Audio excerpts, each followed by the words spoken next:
The cocky valve, ulti-flow float valves, are a well-engineered and patented design. It comprises of a small stainless steel pushrod, a stainless steel washer seat and nitrile washer, a pivoting float arm, and 2 split pins. The replaceable nitrile washer is simply held firmly within the machined recess of the washer seat. The washer seat assembly is the first item installed inside the valve cavity. The pushrod simply slides in behind and engages the small shaft on the rear of the washer seat. The pivoting float arm is then installed behind the pushrod and held in location by one of the split pins. The second split pin is only there to support the float arm in those installs where the valve could experience direct stock pressure. Most troughs have a brass socket or coupling, cast or molded in, when the trough or tank is made.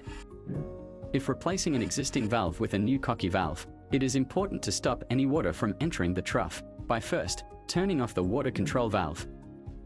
Remove any existing reducing bushing that may have been installed, and ensure the thread in the brass coupling is clean and undamaged. With cocky valves available in all matching sizes, just measure the size of the brass inlet and buy the cocky valve ulti-flow kit that suits. After applying a thread sealing tape, the cocky valve simply screws directly into the existing brass socket.